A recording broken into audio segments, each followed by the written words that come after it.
Hey, what's up everybody, and welcome back to another video on concurrency using the Go programming language. In this video, we're going to go over a package that's very useful when working with concurrency in Go, and that package is called the context package, which is part of Go's standard library at this point. This package is going to provide us with a multitude of tools that can help us to prevent Go routine leaks, including the functionality of a before mentioned pattern called the done channel pattern. Now, if you're unfamiliar with the done channel pattern, I suggest that prior to watching this video, you watch my previous video on the or done channel, which briefly goes over the done channel as well. So with an understanding of the done channel, you'll better understand this package that we're going to be going over in this video. But aside from that, let's get right into the context package starting now. So let's go over a top-level overview of the usage of the context package using an asynchronous call graph. And remember, asynchronous just means that it's a non-blocking architecture, right? So our calls to these various functions are going to be Go routines, right? So they're going to be non-blocking, and each individual Go routine can run concurrently. So this is an asynchronous call graph. And I just want you to imagine that we have our main package here. And of course, inside of main, we have func main, and this is our parent function, right? Or the parent Go routine, because remember, the main function is a Go routine as well. And we're going to imagine that from parent, we're calling go func1, go func2, and go func3. So let's go ahead and draw that out. So we have main here, and main is going to call these three functions asynchronously, so they're going to be running concurrently. So here we have func1, func2, and func3. And remember, these three calls are non-blocking, so they're async. Like gofunc's going to shoot off a Go routine, and it's not going to block. It's going to go to the next one and then go to the next one. So that means that all three of these are running concurrently. Now, as explained before, we had our done channel here, and we'll just represent it as a square. And our done channel was created in main, and it was passed down to all of the Go routines, right? So all of them had one of these. And when done was closed in main, that put a message on the done channel that let these Go routines know that they need to close. And that's the theory behind the done channel. So just keep that in mind, because it's going to be pretty much the same thing with the context package with some additional details. So let's go ahead and remove this done stuff, and let's get into context. Now, context will be represented by a circle here. Now, a couple of things to note about context. So first of all, context is immutable. And that means that the underlying structure of the context can't be altered or mutated. So context is created in main, and then it's passed down to main's children, right? Which are these Go routines here. But these children, they can't mutate context in any way. And another thing is this context can't be canceled by its children either. And what I mean by cancel is, so when we create this context in main, like when we call the function to create the context, there's going to be a cancel function returned in main. So in main, creating the context is going to look something like this. We're going to have the variable context and then the variable cancel, and we're going to set that equal to some new context. Now this new context function here is just pseudocode. The function doesn't actually look like that. But this function is going to return a cancel function and a context. Now, the only thing that gets passed from main to the children is this context. We don't pass the cancel function. That's only for the parent. The parent's the only Go routine that should be able to access the cancel function, because this cancel function is what's going to be used to let these Go routines, these children Go routine, know that they need to shut down, same way that we did with the done channel. But with the done channel, we close the done channel, and that tells these child functions to shut down. But with the context package, we're going to call this cancel function. So in main, we're going to do defer cancel. And remember, the only thing passed to the children is the context, not the cancel function. So back to this point here, children can't cancel the context, because if you can imagine, if main starts up all of these child Go routines, and then we allow like func3 here or this Go routine here to cancel it. Like in that case, which Go routine is even orchestrating this stuff? Like we need to keep it organized so the parent function can cancel its children, but children can't cancel the context created by the parent. So this context is immutable and children can't cancel. But what if a child Go routine creates its own children? So let's imagine func1 here creates its own children here. And I'm not going to write it out. Just imagine these are other functions that are Go routines that are spawned from func1. Now, in that case, what func1's going to do, so let me go ahead and visualize this here. So remember, main creates the context, and then func1 gets a context. Func2 gets a context. Func3 gets a context. Now, in order for this asynchronous call graph to be valid, and that is in order to prevent Go routine leaks, of course, func1 is going to need to pass the context down to its children as well. Now, what we could do is we could just pass this context down to the children, right? So that means that if main cancels, then these children get closed out as well. But what if we want this func1 to be able to cancel its own children? So meaning if main doesn't cancel, but at some point func1 needs to cancel these children for some reason. And you can use your imagination with the logic there. But it's just like we do need to be able to allow children to cancel their children. And if we just pass this same context down to these children, the only way these children would get canceled is if main cancels. But we want this func1 to be able to cancel its children, even if main doesn't cancel. So in that case, the context package has these functions that we can use to essentially create a new context based on the old context. So similar to this code here, and remember this part was just pseudocode, but this isn't what it really looks like. But here I'll show you what it would really look like. So in func1, we'll have something similar to this. So remember, this is in func1. So it's a context cancel equals, and this function comes from the context package. It's going to be called with cancel, and this function takes in a context. So you've probably already guessed what context we'd be passing in, right? It'd be the context from main. This context here would get passed into this function, which is going to produce a new context. And let me just mix in the main context color as well, because actually, if main cancels, this context will also be canceled. And I'll explain that in a second. So this new context that was created using the context from main will then go to these children. And now func1 has its own cancel function here. So now func1 can call this cancel function. And this would only cancel these Go routines here. It wouldn't cancel any other ones, right? Because this is a new context that's based off of this context. But if main cancels this context, since these contexts were built using the main context, these would still be canceled. And the same exact thing will come into play if we wanted to have children for these two Go routines. Like if this Go routine wanted its own children with its own cancel function to cancel the context that it creates from the main context. Now you can see how this graph can get increasingly more complex, but regardless of how complex our call graph gets or our application gets, this context package gives us a very elegant way to handle Go routine leaks essentially, or handle cancellations. But like I mentioned before, Go routines can also just pass down the main context without creating a new one. So that would just mean that if we pass this context down to some child Go routine or whatever, it means that this Go routine wouldn't have the capability of canceling this context, because this context is the main context and it didn't create a new one to create a new cancel function.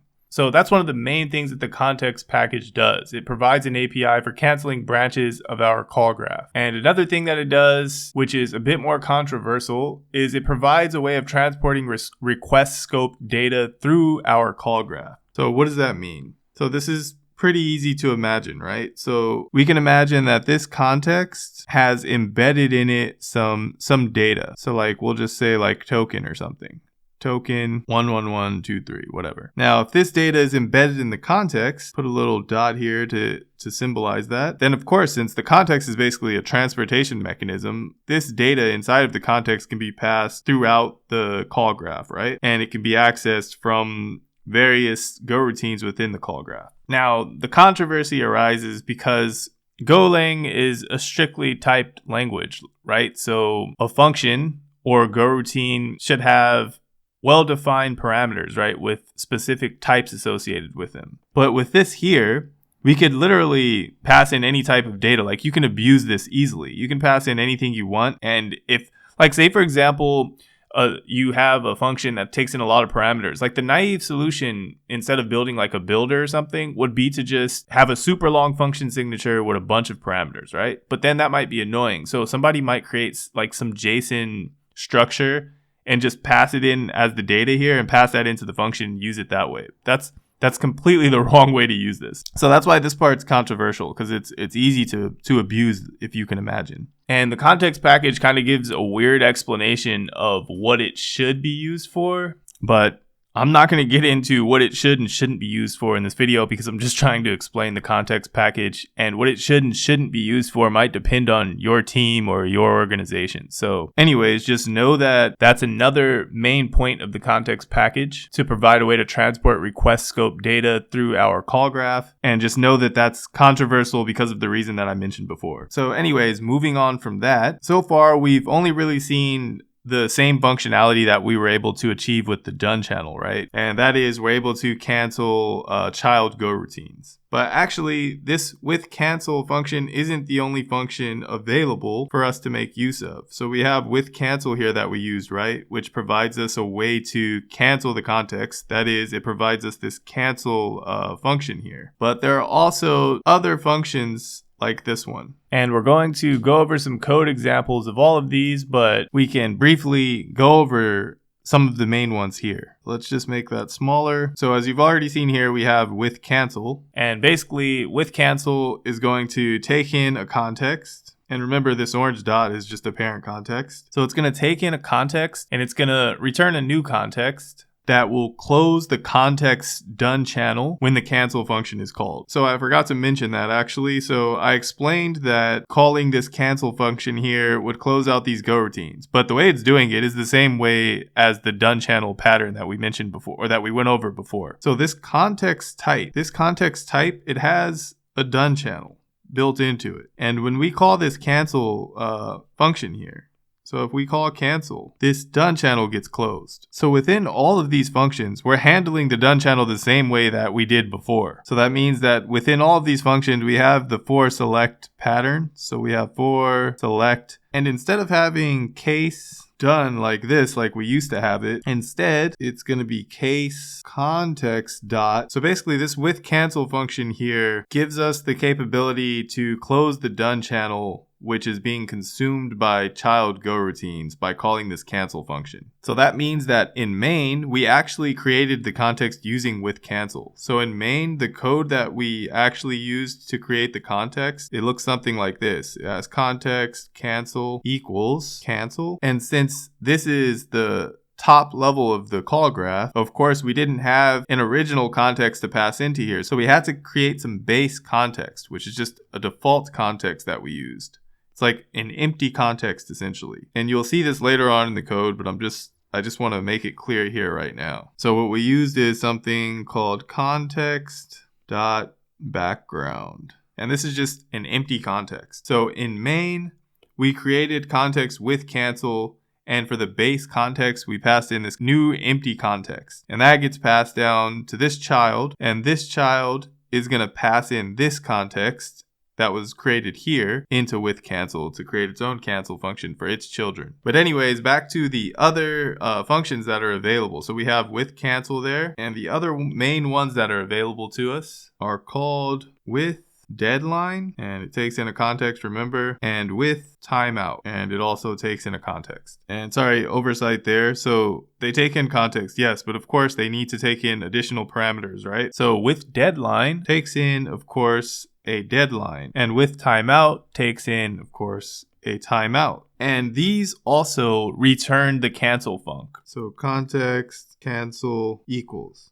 Context cancel equals. And that's important to note. So these can still be canceled using the cancel function, right? Using this function, calling this function. But now they also have other triggers to cancel. So with deadline here is going to return a new context that's basically going to close its done channel when the deadline is exceeded. So we're going to pass in a deadline here. So we might give like a time, right? So deadline is going to be time. So if it's 3 o'clock, for example, and we want this context to cancel at 3:10 after 10 minutes, then we'd pass in the deadline like 3:10 p.m. or something. And that means that there's two situations where this can be canceled. It can be canceled if the cancel is called or if the deadline is exceeded. And that just gives us more control over what causes the cancellation of the done channel or of the context, so that the children Go routine can close out.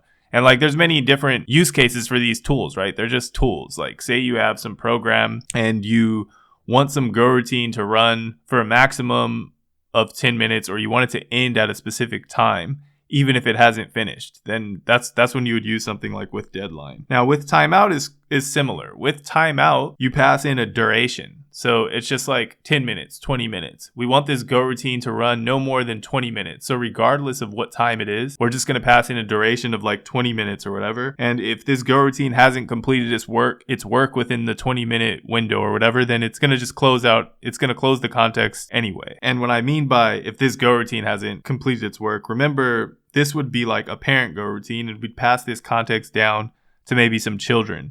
So maybe this parent Go routine needs to do some work, and we're going to use concurrency to make that work happen more efficiently. But if we can't finish that work, then we want this parent Go routine to cancel all of its children and then return out of its own function. But anyways, I'm kind of convoluting the explanation here. Simply put, with timeout does exactly what I just explained. You can either cancel it using the cancel function, or it'll cancel itself after a certain period of time provided in timeout. And with deadline is the same thing. It'll close the done channel if you call this cancel function, or it'll close the done channel if a deadline is passed. And there are some other functions like this available, but they're pretty much similar. Like, there's like with deadline cause, and you can actually pass in a cause, which can then essentially be received by the children. And I think this is enough for you to have a basic understanding of what the context package is for and what it's doing. So now we can actually get into some coding. And when we do the coding, I want you to keep this top level explanation in mind, because this is going to help you understand the code. So let's get into writing some code. All right, let's see what this looks like from the perspective of the code. So we're just going to go ahead and create a new Go file here, and we'll just do main, and this is package main, and we'll just create the main function. Now, this example is going to be almost identical to what I just explained to you using the call graph. And what I mean by that is main's going to spawn 3 Go routines, and then one of those Go routines is going to spawn 3 of its own Go routines. So we're going to start by creating a wait group. And then from here, we're going to create the initial context, the context that's created and started from main. So we'll do ctx and cancel equals. And remember, we're going to do context with cancel. And let's minimize this. So we'll have with cancel, and as the context we're going to pass in, we're going to pass in context.background.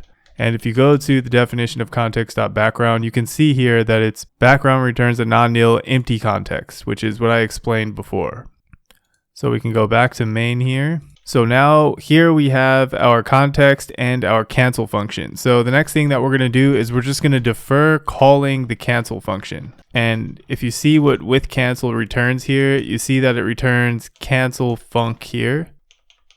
And if you go to definition of cancel func, you can see here a cancel func tells an operation to abandon its work. And that is to say that it closes the done channel, because if you see here with cancel returns a copy of parent, which is the context that you pass into cancel, with a new done channel. And you see here that the returned context done channel is closed when the returned cancel function is called. And you also see here, or when the parent context done channel is closed. And it's whichever happens first, which I explained in the diagram. So the initial context coming from main, it's going to have its own done channel. And when we do with cancel inside of that child of Go routine, it's going to create its own done channel, and it's going to have a new cancel function, remember? And if the parent context done channel is closed, the child context done channel will also close, which is why I said that if main calls cancel, then it'll also cancel the child context that we create. And I hope that you're understanding what I'm talking about. It's based on the explanation that I just gave. So let's go ahead and create those child Go routines, and then we're going to go ahead and create that child context as well. But before we do that, we're going to need to create a generator, and this generator is basically just going to infinitely produce data onto a stream. And you'll see what we're using that for in a second. It's just so that we can have some dummy functionality to work with in this example. So we'll do generator equals, and it's going to be a func that takes in a data item, which is just going to be a string, and then a stream, which is going to be a channel of interface. We're going to go ahead and use the for select pattern here, and we need to make sure that if the done channel from mains context gets closed, we leave this infinite loop as well. So that's why we're doing this here. So this is how we're actually going to read from the done channel of the context. So if we receive from done, we're going to close or return, but otherwise we're just going to infinitely put data item onto the stream here that's passed in. So this is just generating data infinitely onto the stream that's passed in. So now let's go ahead and create those streams. And actually this isn't generating the data yet because we haven't called this function yet. We're just creating the function here. We'll call this function later, so just bear with me. So we're going to go down here and we're going to create an infinite apple stream. We're just going to call it infinite apples, and that's just going to be a channel of interface. And then we're going to spin up a Go routine using the generator function that we just created up there. And the data item is just going to be apple. And we're going to infinitely produce that data onto this channel or this stream. So what does it mean? It means that this channel that we just created here, or this stream, is going to infinitely receive data from this generator. So this stream should always have data on it. And we're going to do the exact same thing 2 more times. So the next one, we're going to do oranges. So it's going to be infinite oranges. And this just changes to orange. And this changes to infinite oranges. And lastly, we'll do peaches.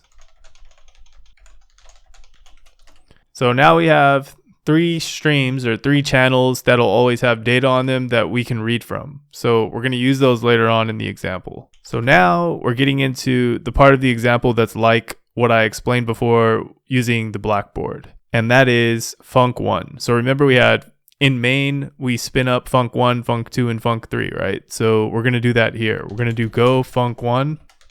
And func1 as its first parameter is going to take in the context. And then it's going to take in a pointer to the wait group and infinite apples. And we need to add to the delta for the wait group.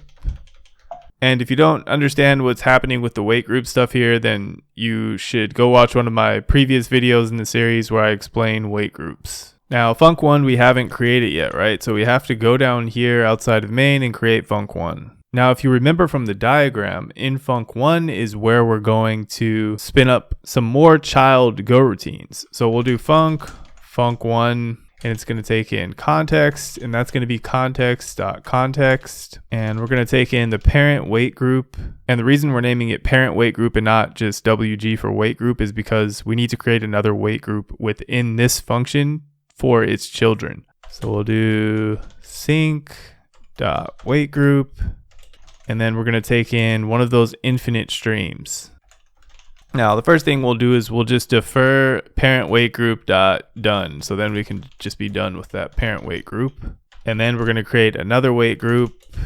And then in here, we're going to create a function, and we're just going to call it do work. And it'll only take in the context because everything else will just get via a closure. And that just essentially means we're going to have access to the variables in this scope, right? Because we're creating the function in this scope. And you'll see what I mean. So in do work, we're going to defer wait group done. So that's what I mean by the closure, right? So wait group is defined here, right? But it's in the same lexical scope. So we can actually defer it here when we're defining this function. And when we call this function, when this function is actually executing, it'll still have access to the wait group variable. We're going to do that for all of the variables that we need in this function. So we'll do for select, and here's where we're going to do case context.done, and we'll return in that case as usual. And then we're going to do case D for data. and OK equals, and we're going to read from the passed in stream. And then we're going to do if not OK. So if not OK, it means the stream closed or the channel closed. So in that case, we'll just print channel closed and return. Now this is just built into the language, right? So like a stream is going to return this boolean here. So if the stream is closed, then OK is going to be false. If the stream is not closed, then OK is going to be true. So if OK is false, then we're going to say the stream's closed. And if OK is true, then of course we can move on, and we're just going to print the data. So that's going to be the work. We're just going to print the data. So let's just keep it simple here. So now we have this function that takes in the context. All right, so from there, this is where we're going to create the new context. So remember in the explanation, I explained that we can create a new context using one of those functions with cancel, with timeout, with duration by passing in the parent or the old context. So we'll just do new context, and then we get our own cancel function here. And then we're going to do context dot, and here we're going to use with timeout. And we're going to pass in context, which is the parent context that we received in the function parameter. And for timeout, we're going to do 3 seconds. So time.second times 3. And then we're going to defer our cancel function, or func1's cancel function. Now, we need this new context because we're going to call that do work function. So remember, func1 in the initial explanation is going to spin up 3 of its own Go routines. So we're just going to do a for loop and spin up 3 Go routines. And for each Go routine, we need to add to func1's wait groups delta. And then we're just going to do go do work. And do work is that function that we created up above. And it's going to take in the new context. And then we're just going to wait for the wait group. So this is doing exactly what we said in the explanation, the initial explanation. Like func1's going to spawn its own children, and it's going to be able to cancel its own children because it created its own context based on the old context or the parent context, and that produced a cancel function for it. So now func1 can cancel its own Go routines, but it won't cancel any of the other Go routines that were spawned by main. And I'll show you that in a second. So in order for you to see that, we need to write out the rest of the code. So down here, we're just going to create func generic func. So we'll do context, context.context, and wait group, pointer to sync.wait group. And it's going to take in a stream. So we'll do defer wait group dot done, and then we're just going to do the for select. And for those of you that were opposed to the or done channel pattern in my last video, you're starting to see why this for select stuff gets super repetitive. And this is like a small example. So again, we're going to read from the done channel and return if the done channel is closed. And then the same thing, we're going to do case data OK equals read from the stream. If not OK, format.println channel closed. Gotta love that Go simplicity, repeating the same code over and over. But if everything's fine, we're just gonna print the data. And that is the generic function. And we're gonna use that in main up here. So we're gonna go up here. So remember in the initial example, we had main spin up 3 Go routines, func1, func2, and func3. So we're going to create func2 and 3 here right now. We're going to do func2 just equals generic function. And the same thing for func3. And then we're going to do wait group dot add 1, and we're going to do go func2. And it's going to take in a context, pointer to wait group. And func2 is going to be infinite oranges. Remember, func1 is infinite apples. Func2 is infinite oranges. And the last one's going to be infinite peaches. And this is going to matter when we actually get to the end, so I can show you that func1's context gets canceled, but main context doesn't get canceled. And you'll see what I mean in a second. So we're going to do the same thing for func3, but we're just going to change this to 3 and change this to infinite peaches. And then at the end, we need to wait. All right, so now let's go down to main function here. And actually we put with timeout for 3 seconds, but let's just change it to 20 seconds for a second because I want to show you something. So we're going to run this code. So we're going to do go run main.go. And you're going to see here that apples, oranges, and peaches are infinitely getting printed to the screen, right? And it's kind of hard to see, so let me just control C here. So you can see we're printing orange, peach, apple, orange, peach, apple. Like we're printing all of them right now. And that's because func1's children are running, which is printing a bunch of apples. And then func2 is running, which is printing a bunch of oranges. And func3 is running, which is printing a bunch of peaches. But remember, I told you that func1 can cancel its own children, right? So that means that if func1 cancels its children, but main doesn't cancel its children, and remember main's children are func1, func2, and func3. But func1, it only prints when it spins up its own children, right? So if func1 cancels its children, apples will no longer get printed, right? And we would expect that since main didn't cancel its children at that time, then oranges and peaches should still be getting printed. So that means that for 20 seconds, apples, oranges, and peaches get printed. But after 20 seconds, this with timeout will trigger the cancellation of the done channel, right? So that means that func1's children will stop. So at that time, that means that only peaches and oranges would be getting printed. So 20 seconds is too long to show that, so we're gonna change this back to 3. So we'll open up iTerm here, and let's do go run main.go. And apples aren't being printed anymore, so let's control C. And then you see peach, orange, peach, orange, peach, orange, peach, orange, blah, blah, blah. But if we scroll all the way to the top where that first 3 seconds happened, you can see we're printing apples too. So let's go down here. So you see apple, apple, apple, peach, apple, orange, peach. So you see all of them getting printed, but eventually apple is just going to stop. And it's only going to be peaches and oranges from then. And that's because func1 was able to cancel its children, but it didn't cancel any of the other Go routines running. So if we go back to the IDE here, so what's happening is exactly what was explained in the initial explanation. Main spawns func1, func2, and func3. Func1 spawns its own children, and when it spawns its own children, it creates its own cancel func. And we actually didn't even use its cancel func because with timeout, we'll cancel it before we reach this point, because we'll actually not reach this point because do work is just going to run infinitely until one of the done channels is closed. But anyways, I hope that makes things pretty clear. And just for good measure, we could actually change this from with timeout to with deadline. And for deadline, it takes in a time, an actual time. So we could actually, in that case, just do time.now and then add a duration to it essentially. So time.second times 3.